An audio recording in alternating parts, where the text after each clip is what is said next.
Hello, everybody, and welcome back. You know that intro? Seems like it's kind of canned. Hello, everybody. Maybe I'll just say, what's up? Hey, Trip, how's it going? Hey Greg, what's up? Time for another episode of this podcast. And we just did one a week ago. Surprisingly enough, we're back here doing it again. I know, right? It's almost like we have this arranged, like grown-ups who actually run a thing and have it happen regularly. That's insane. I don't know about that. I'll tell you what, the number one thing on my wish list right now is for me to have enough, what's the word? Discipline to clean this crap up behind me. I don't know. I think people like to see that window into your life, Greg. I think they're encouraged and they're all like, huh, other people are huge messes too. Yeah, fair enough. Fair enough. So let's talk about some games or just some fun stuff. I do have some grievances that I need to air out. Okay, Was it me? Did I do something this time? not necessarily. Well, you always generally do, but Yeah, I this am. time, this time it is the developers behind The Last Guardian. Okay, yeah, that's fine. Yeah, let's just rip them a new one. They don't deserve nice things. So, as you may or may not know, The Last Guardian launched last week on PS4, and it was a long-awaited 8-year successor to the franchise, which is Ico slash Shadow of the Colossus. Yep. Um, the premise was, see the journey between this young lad and his giant man-eating beast. Okay. Um, and I was looking forward to it. All the caps we saw from E3 and all the previous conferences made it look amazing. That when they said it was going to be available this year, I was like, unlikely. Thought it was vaporware for a while. Yep. Turns out it wasn't. Actually got released. And I'll just have to say, after putting a couple hours in, it's not very fun. Oh, that's a shame. Yeah, it's like the gameplay is abysmal. Um, the visuals look great. It does take advantage of the PS4 Pro stuff. Sure. Running pretty good, looking good. That's good. Uh, the soundtrack, at least from the few hours I put into it, was good. Like Good. it was immersive. The world seemed immersive. And then I realized that most of the time I spent playing it was standing in a location waiting for this dumb AI to figure out what the hell I wanted it to do. Gotcha. So in order to progress in the game, you have to use your giant man-eating beast Sure. as a weapon, as a platforming object, as a vehicle to get you to other locations that are inaccessible by this little child. Yeah. Um, and it never really wants to do what it is that you want it to do. And sometimes it does things you don't want it to specifically, like kill you on accident. Or you'd see him on accident. Like sometimes the model for it will just walk by you and you'll get pushed off a cliff. See you later. Wow. Yeah, so I don't know. I mean, I know you were a little bit, less involved in this game than me, but what are you hearing about it? You have any experience with it, or am I Well, the? go ahead. No, I'm just gonna say, am I the only one here that just because I played a couple hours? I don't think I can pick it back up. Like I just don't think I can deal with that frustration. Well, I haven't played it myself, and I haven't had a great desire to. We were supposed to do the share play, and I was supposed to watch you, but we just never got around to it. But like the stuff I've heard about it, or the reviews I've heard, like you either have people with your opinion, which is, it's just too stupid. It's just too frustrating. The game isn't fun enough to make up for this gimmick of a play style to make it a good game or whatever. And the other side is people who are like delighted by how lifelike the animal is. Like he really doesn't understand. It takes him a while to understand what you want. And they're like, oh, it's just like my dog or something like that. So like, yeah, like they're just thinking that's a lot of fun.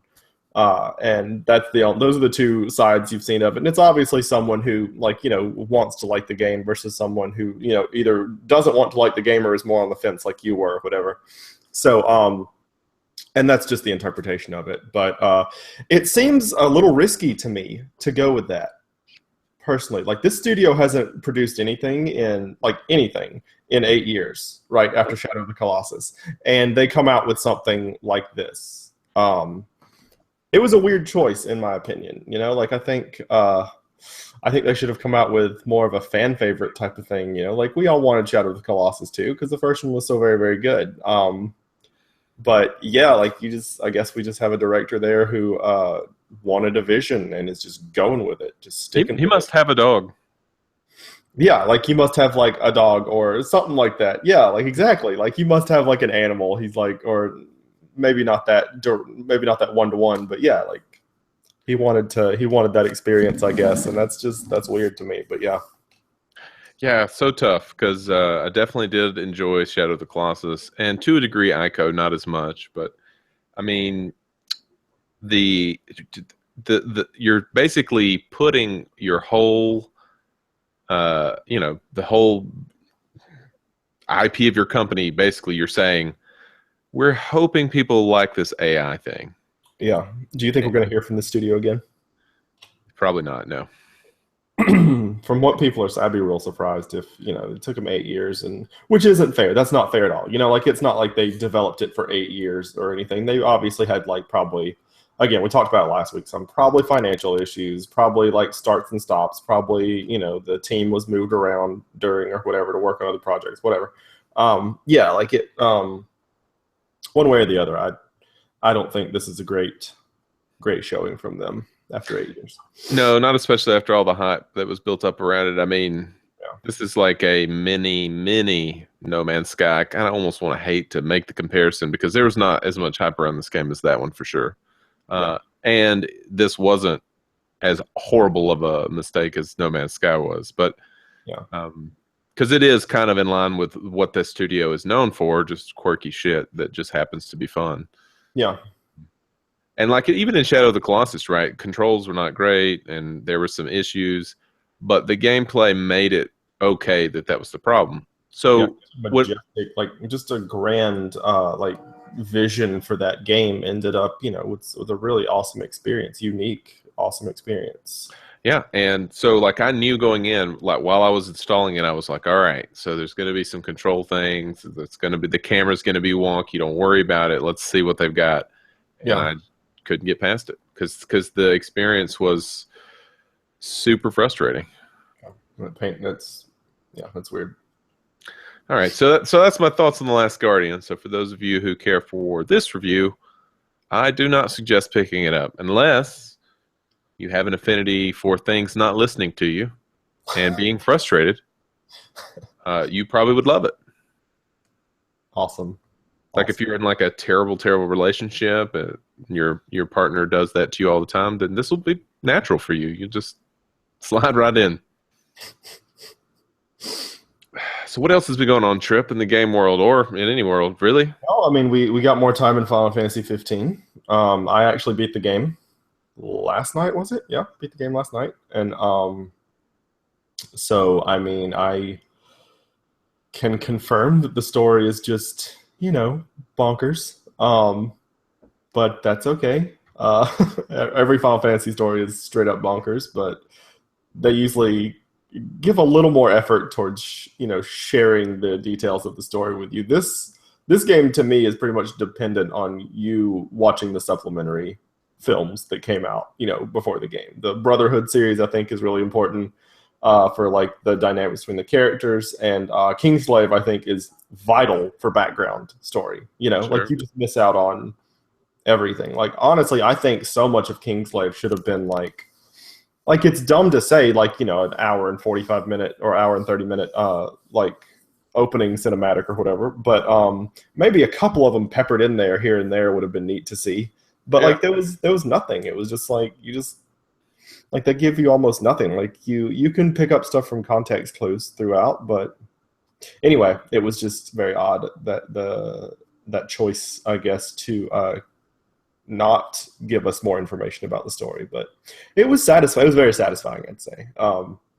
Because I know we talked last week, and you said whenever you get to the end point, you'll be able to determine whether or not you feel like they shorted the end. Remember, I was brought up the fact that a lot of people think that, the end kind of just abruptly ended and didn't make a whole lot of sense. There wasn't a lot of fleshed out stuff at the end. Yeah. So No, I don't feel like that. I feel like they definitely like proceeded. I definitely feel like the story was mildly cohesive, but yeah, there was just so much of the story they wanted to tell. It was so complicated, and in like the 16-bit era, you could just slap some stuff together, a couple of scenes here and there, and it would sell. But nowadays, you pretty much have to show someone an hour and a half movie to show them what all's going on, and that just didn't happen. So yeah, it was they really did not give us enough like information to make it feel like any emotional impact, like basically it was more Dark Souls than it was a story they're telling us, like you had to like put stuff together from context clues. Like, yeah, which is kind of the odd position for a Final Fantasy game, right? You expect it from some game designers, some companies. You absolutely expect that. And like Dark Souls, for example, even some of that's embraced and enjoyed. I don't have any problems with Dark Souls doing it the way they do. But yeah. but from this company, for this series, Yeah. I kind of want, the story laid out for me because it's generally very good. Yeah, I want the story. I want to be spoon-fed the story because it's much more. It's usually in the past the stories have been more simple and everything, and like in Dark Souls, the story spans like hundreds of years or whatever, and like this happened and then this happened and and all this stuff led up to this moment that you're experiencing in the game. But in Final Fantasy, the series of events takes place over like I couldn't even begin to imagine, but it seems to be about a few weeks. I'm guessing is how long it takes to get through the events that lead up to the game and complete through the game. But yeah, so yeah. Anyway, I think that they made some poor choices there. I think they've even stated that in some upcoming free DLC they're going to correct that and improve upon that. So I mean, they even know, that's the impression people are getting. So anyway, I would say that, I'd still love the game. I thought it was a great game. Thought it was a fun game. I enjoyed it. I think the final battles were very satisfying. I think they all felt very fun and cinematic. Challenge, I don't think was quite there, but it could be because I was vastly over leveled, which I think is way too easy to do in this particular game. Mm-hmm. It's so easy just to way over level your characters. But yeah, so I think challenge was a thing. I wish there was different challenge choices, that you could ramp up or whatever. Not just easy and normal, but maybe a hard mode. But anyway, yeah. Well, is there additional bosses that are outside of the storyline that do provide that challenge? I think I heard that.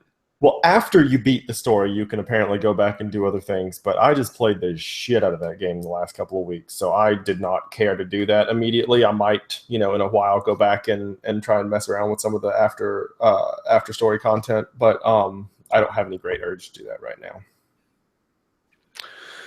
Well, maybe the DLCs will pepper in, bring you back. That is maybe the hope. Yes. Also, that's a part of it too. You don't want to just do everything, and then the DLC is less meaningful, I guess, as a return to the game.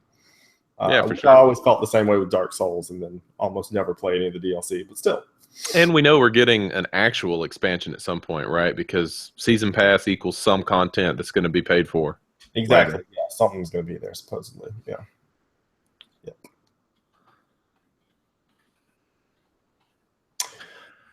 Well, cool. I was going to bring up, I just happened to come across it before we jumped in here.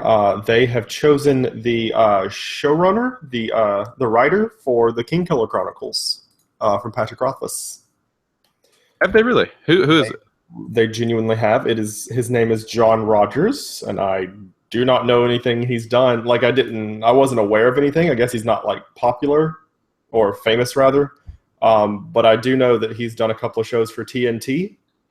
So that's not encouraging. Not really. Leverage or The Librarians on TNT? Nope. No, you haven't. Not a big TNT watcher. Yeah, no. It's because you're not a 70-year-old lady, but yeah, that's what he does. And I genuinely enjoyed Leverage. I thought they had a really good character setup in there, and I thought there was a lot of fun stuff happening. But it wasn't one of those shows you could take seriously, in the same way with the Librarians. I think they do really good at putting a set of characters together but it's not at all something you can really take seriously. I did see a commercial for the librarians at one point, though. So then, okay, yeah. That's as far as I got. Gotcha. But yeah, so that's very exciting. Anyone who is interested in the Kingkiller Chronicles or Patrick Rothfuss or fantasy books in general might be excited to hear about that being coming to the big and small screen. So are they doing a book movie, or sorry, not book movie, a movie TV show combo? Is that kind of... The descriptions are always a little weird to read through. For the pilot for the TV adaptation of the fantasy novels is what he's writing, and Lin-Manuel Miranda, is that his name? Yeah, that's it. That's actually his name. That's a human's name. He is, of course, doing the music for them, but they mentioned the film a couple of times, but I don't know. I don't really know the arrangement. I'd have to actually dig in here and read very carefully to figure it out, but they are doing some combination of TV show and film. Of course, where the film comes out, you get a film. Where the TV show comes out, you might get a series or you might get a pilot and nothing else. So yeah. True. Yeah, I'm actually kind of glad they're going this way. There was another fantasy series that transitioned to a TV series that I really liked. It was called Legend of the Seeker was the TV series name, and it was based off the Sword of Truth series by Terry Goodkind. Yep. Yeah. It was super good. It was not. You're a liar. It was not a huge letdown. It was. Yeah, that was a lot of weird choices happening in that particular show. But I mean, anyone who enjoyed the books is like, oh, a TV show, I'm going to love this for way too long. And then you kind of realize that it's shitty after too many episodes. But yeah. Yeah, I just couldn't keep watching it. It was ruining all my memories of the books. Exactly. Yeah, stuff like that happens. And that was a terrible casting for the lead. I'm sure he's a nice guy or whatever in real life, but he did not make a good Richard. Anyway. Yeah. Well, hopefully, I mean, I have hopes, Obviously, I hope that it does well. I like the series, absolutely. Absolutely, yeah. I mean, this is one of the big ones. Like they keep reiterating Patrick Rothfuss's involvement in the production as well, which is very exciting. You want to hear that your author is in there, in the thick of it, making it happen. Mm-hmm. So, yeah. And I mean that on top of the fact that Brandon Sanderson has finished the first draft of his third book, and now has a set due time for it. Maybe not due date, but a due time for it. Then Oathbringer, yeah. Very exciting, yeah. Oathbringer or Oathbreaker? Oathbreaker. Oh, okay, yeah. Yeah, said it wrong the first time, but yeah.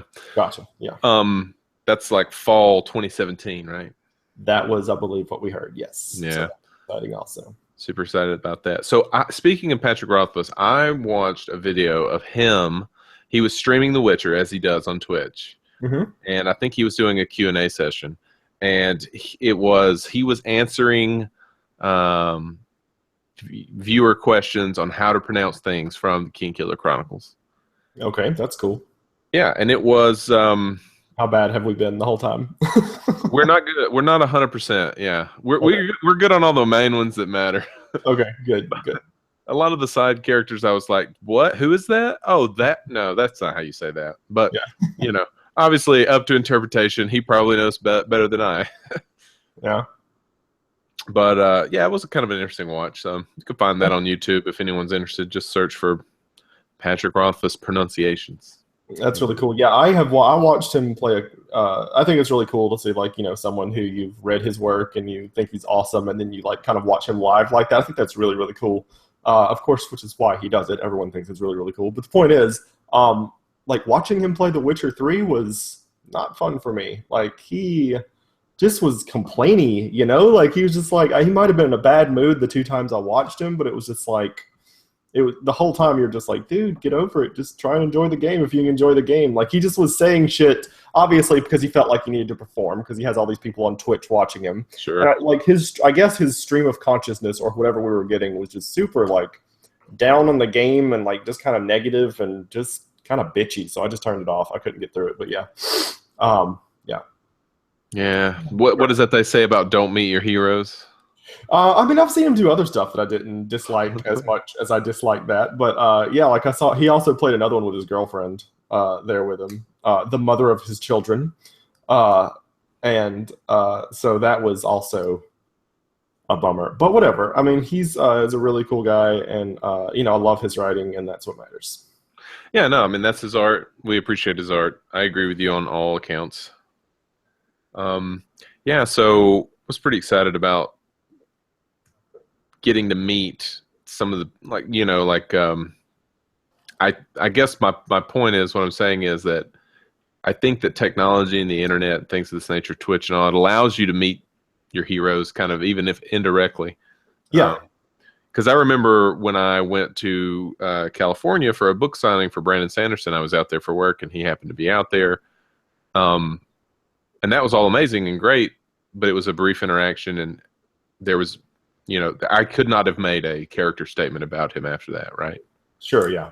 But if you go online and you watch his, because, online, and I'm sorry to jump between people, but this, what my experience was, you go online, you watch his lectures on writing, or if you see his some of the presentations that he's done, you can kind of start to get a feel for him. And I think that the internet as a medium for meeting people sometimes can open your eyes up to some things like he may be a very good author, Patrick Roth was. Yeah. But he may also be kind of an ass. I don't know. Yeah, I don't know. He's just again, like I think he's generally a great guy. I probably just caught him in some bad times, but anyway, one way or the other, it's an interesting to be able to see him like that. And he is actually one of the World Builder things because they do a the charity event that he does. One of the rewards for reaching a certain tier in his charity, which is called World Builders, is he'll actually stream writing the third book. Like he'll stream himself writing the third book if enough money is raised. So how much money needs to be raised for that kind of craziness? I thought it was $2 million, and I think they were at 1.7 the last time I looked at it. So that might happen. So yeah, so that's very exciting. But I mean, I would never in 1,000 years ever want to watch that. Why would you want spoilers of the book given away prior to? I mean, that's ridiculous. I can't imagine who was excited about that. I would stay away from that like the plague. But yeah, like that's really cool to see that type of stuff. And Brandon Sanderson does that a lot too. But yeah. All right. Speaking of, what else has been going on? Game or movie or anything related? I think the only thing I've been doing all week, other than brushing up on my Lost Guardian, has been playing HOTS and such, which is a kind of a mainstay for us, I think. It very much is. Yep, we got Ragnaros out tomorrow, which is very exciting for me personally. I get to play him more than Greg. And, I knew. That's exciting. That's doubtful. But yeah, they did switch their release days to Wednesday as opposed to Tuesday. It used to always be on Tuesday. Now it's Wednesday. For all we know, this is a temporary thing they're doing just for weird holiday purposes. But or it might be the new regular. But yeah. Anyway, this is a sample size of one so far, so we'll see what happens. But yeah, Ragnaros, exciting. I'm also looking forward to some of the tank reworks. Oh yeah, absolutely. Artanis is hopefully going to become like more of a mainstay for me once these reworks are done. I hope he's way more effective because I feel like you're always forced to tank for us, and then I would love to take some of that burden off of you so you can enjoy other stuff, but I'm good at one single tank, and it's called Artanis. And who is and can be amazing, but needed some love to take the whole main tank role. Exactly. Like Bruiser is not a main tank, like it's not impossible to win with a Bruiser, but at the same time, you're not going to in today's meta, it's not going to be it's not going to work solo. Yeah. Yeah, but I've been having a lot of fun with HOTS lately. I think we're doing pretty good in our team league. We got a group of 5 of us. We do team league, and I think we're up to a what's the word here? Mismash? Oh. What is it? Mix-mash or mishmash? Is it mishmash? I don't know. I don't know anymore. I don't know. I tried to say it out loud and was like, I've never said that word. But yes, what was the rest of the sentence? A peppering of different ranks from silver 2 all the way up to plat 4? Yeah, I think. Or diamond 4? I think it's diamond. I thought they just jumped up to I thought Brian was always at platinum 4 or 5 and Jake just got into platinum 5. Yeah. Yeah. I think that's what it is. Yeah. Either way, we've been having some pretty good games. Not too bad. with it. Yeah, like it's just the matchmaking system will just bum you out sometimes. That one game we had a couple of nights ago where we were put up against the team that was far superior to us. With a couple of Masters players. Yeah, just kicked our ass all over the place. Like, why were they even in there? It was like a 7-minute game. Not even fun. Yeah.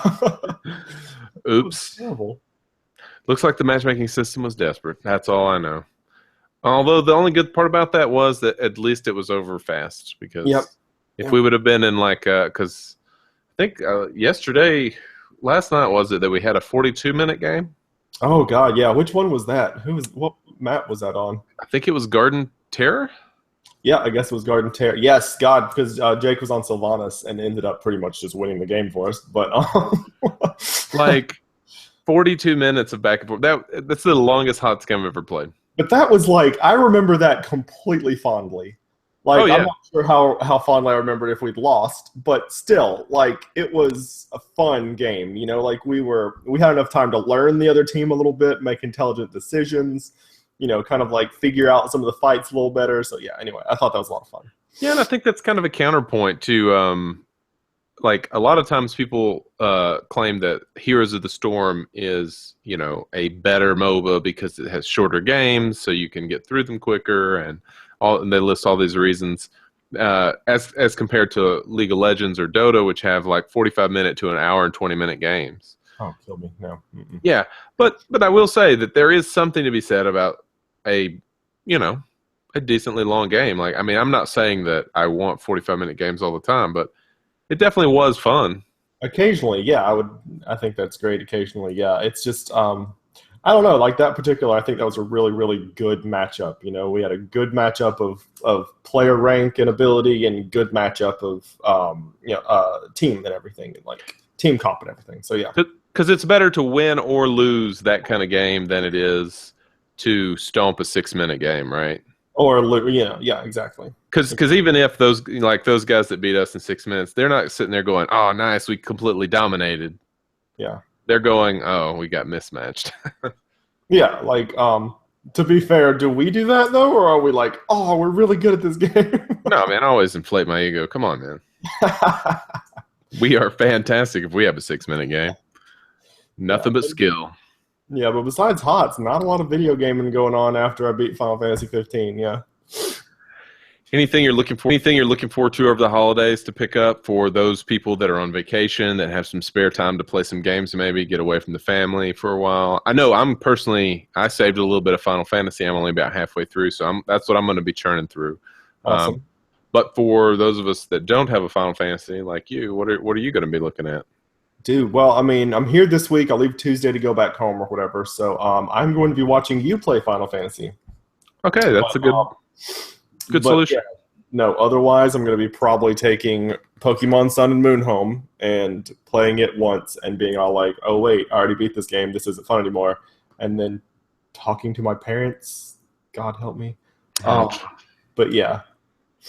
So no big gaming plans for the holidays then?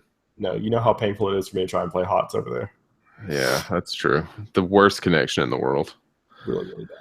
All right, well, I think we should do this again. Let's rehash this stuff next week sometime. Absolutely. We will talk further about more interesting topics in the game world, in the fantasy writing world. Oh, which reminds me, that book, real quick note before we dip off, the Hugo Award winner. Oh, yeah. What do you think so far? Just wanted you to just mention it because I just started reading it, and so far, so good. Very, very, very small amount into it. Yeah. Which, I'm sorry, that means you finished Brandon Sanderson's other series? No, not necessarily mean that. Anyway, there's a Hugo Award winner, N.K. Jemisin, and she is, I think, a very talented author.